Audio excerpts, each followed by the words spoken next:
Morning students.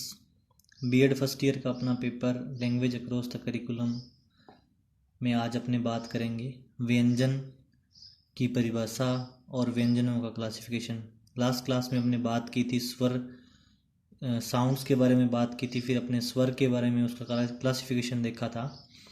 तो आज अपने व्यंजन की परिभाषा देखते हैं। पहले व्यंजन वह ध्वनि है जिसके उच्चारण में हवा अबाध गति से नहीं निकल पाती। स्वर में अपने देखा था जो हवा है वो स्वतंत्र रूप से निकल रही थी।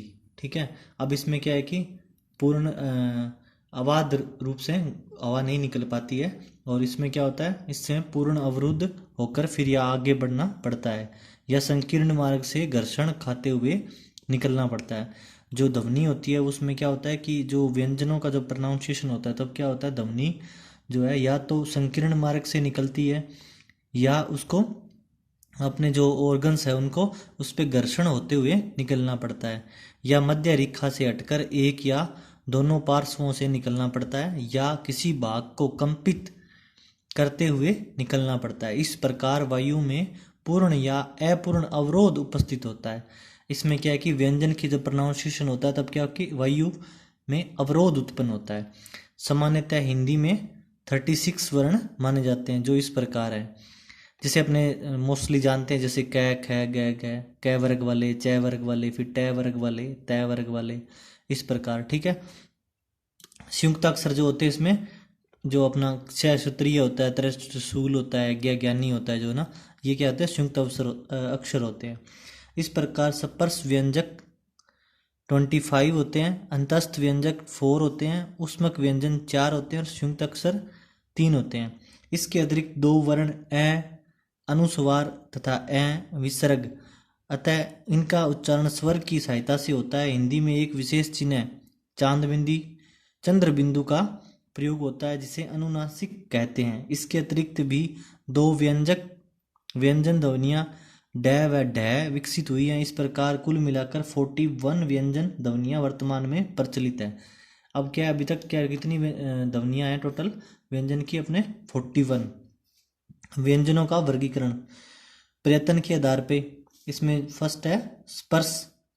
स्पर्श का अर्थ है छूना। इसके उच्चारण में एक उच्चारण अपव्यय दूसरे का स्पर्श करता है। हिंदी में कै ख ग ट ठ ड ड त थ द न फ प फ ब म स्पर्श व्यंजन है। ये क्या है, स्पर्श व्यंजन है। इसमें क्या होता है, इसके उच्चारण में एक उच्चारण अपव्यय दूसरे का स्पर्श करता है। ठीक है, दूसरे का स्पर्श करता है। सेकंड आता है संघर्षी। इससे उच्चारण में 2 उच्चारण अवयव एक दूसरे के इतने निकट चले जाते हैं कि दोनों के बीच से निकलने वाली हवा घर्षण या संघर्ष करती हुई बाहर निकलती है। हिंदी में फ ब स ज स ख ग है संघर्षी व्यंजन है। स्पर्श संघर्षी इन ध्वनियों के उच्चारण में प्रारंभिक चरण स्पर्श का होता है तथा अंतिम चरण संघर्ष का होता है। हिंदी में जैसे च छ ज झ, यही क्या है, स्पर्श संघर्षी व्यंजन है। ठीक है, नेक्स्ट देखते हैं अपने नासिकीय। इनके उच्चारण में हवा नाक से निकलती है, ड अण। ठीक है, न मैं नासिकीय व्यंजन है। पार्श्विक, इनके उच्चारण में मुख के मध्य मार्ग में 2 अपव्यय एक दूसरे से वायु को अवरुद्ध करते हैं, किंतु हवा एक या दोनों पार्श्वों से निकलती है, जैसे ल। पार्श्विक व्यंजन है। ठीक है, उत्क्षेपित, इसके उच्चारण में जीभ उठकर झटके से नीचे आती है, जैसे ड ढ। उत्क्षेपित व्यंजन है। ठीक है, नेक्स्ट आपका टाइप आता है कंपन जात या लुठित। इनके उच्चारण में किसी अवयव की नोक में से वायु के प्रवाह से कंपन। हिंदी में जैसे र के उच्चारण में जीभ की नोक कांपती है, जैसे श्री भोलानाथ तिवारी ने कंपन जात कहा है, जबकि जीभ को बेलन की तरह लपेट कर उच्चारण करने का डॉक्टर धीरेन्द्र वर्मा तथा डॉक्टर बाबूराम सक्सेना ने ई की लुंठित कहा है। ई जो है, छोटी ई जो है उसको लुंठित कहा है। नेक्स्ट आता है आपका 8th नंबर है संघर्षहीन सप्रवाह। इसमें हवा का प्रवाह तो चलता रहता है किंतु संघर्ष नहीं होता। यह वह ऐसी ध्वनियाँ है, ये स्वर व व्यंजन के बीच में है। यूँ ये अपनी प्रकृति में स्वर से अधिक व्यंजन, अतः इन्हें अर्ध व्यंजन कहना कदाचित अधिक उपयुक्त है। इनका उच्चारण स्वर स्थिति से आरंभ होने के कारण इन्हें अर्ध स्वर कहते हैं। नेक्स्ट आपका आता है स्थान के आधार पर उच्चारण।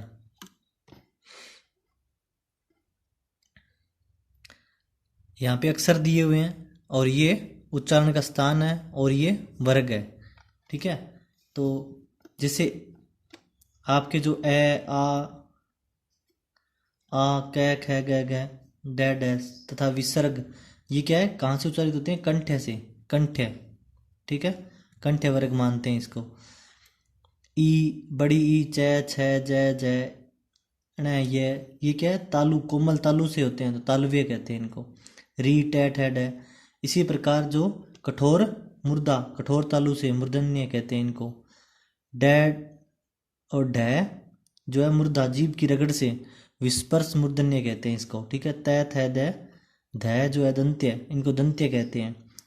जहाँ से इनकी आवाज़ निकल रही है उसी के आधार पे इसका वर्गीकरण दिया हुआ है। ये जो इनके वर्गीकरण है, वर्ष्य है, ओष्ठ से जो निकल रहा है उसको ओष्ठ्य है, कंठ से निकल रहा है वो कंठ तालु तालव्य है, ओ को कंठ है और ओष्ठ दोनों मानते हैं, कंठोष्ठ्य कहते हैं इसको, ठीक है। तो जो डै अण न में अनुस्वार है वो नासिका से निकलते हैं, तो अनुनासिका तथा चंद्र बिंदु जो है उसको अपने कह कंठ या जीवामूल, कंठ जीवामूल्य कहते हैं इसको। तीसरा जो टाइप आता है अपना प्राणतव के आधार पर। प्राणतव का, प्राण का अर्थ है हवा, श्वास या हवा की शक्ति। इस आधार पर कुछ व्यंजन अल्प प्राण, कुछ महाप्राण कहे जाते हैं। जिन व्यंजनों के उच्चारण में हवा का आधिक्य हो, श्वास बल अधिक हो, उन्हें महाप्राण, और जिन व्यंजनों के उच्चारण में हवा का आधिक्य न हो, श्वास बल कम हो, उन्हें अल्प प्राण, हिंदी के अल्प प्राण है महाप्राण व्यंजक। अल्प प्राण जो है कै ख ग डै च ज ट ड अण त थ द न प य र ल व। महाप्राण जो है ख ग, जिसमें क्या है कि हवा की ज़्यादा ज़रूरत रहती है, उसमें उसको अपने महाप्राण बोल देते हैं, ठीक है। तो आप देख सकते हो इसमें एग्जाम्पल दे रखा है। नेक्स्ट जो आता है स्वतंत्र स्वर तंत्रियों के आधार पर। इस आधार पर व्यंजन के प्रमुखतः दो भेद हो सकते हैं, घोष और अघोष। जिनके उच्चारण में स्वर तंत्रियों के निकट आ जाने से उनके बीच निकलती हवा से उनमें कंपन होता है, उन्हें घोष स्वरीय ध्वनियाँ कहते हैं। 5 वर्गों की अंतिम 3 ध्वनियाँ यथा ग ढ, जो आपके ये जो लास्ट वाले 3 जो अपने होते हैं, कोई भी जो वर्ण की जो वर्णमाला में अपने जो है उसमें जो लास्ट वाले 3 जैसे ग ग ढ च छ ज ट ठ ड ण, ठीक है, द न द ध न ब में ब, ये क्या है, स्वर में ए आ ई उ, ठीक है, और अंतस्थ में य र ल व, ये क्या है, घोष है। और अघोष है जिनके उच्चारण में स्वर तंत्रियों में कंपन नहीं होता, उन्हें अघोष व्यंजन कहते हैं। 5 वर्गों की प्रथम 2 ध्वनियाँ जैसे क ख च छ त थ ट ठ प फ, उष्म स आदि, ये क्या है, उष्म, ठीक है, अघोष होती हैं।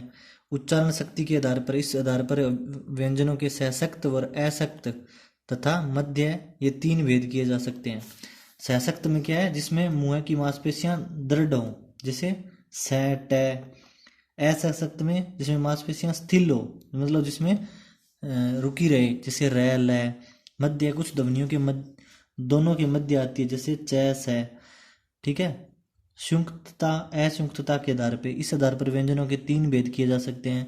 असंयुक्त में क और ट, संयुक्त में कट लव आदि, ठीक है।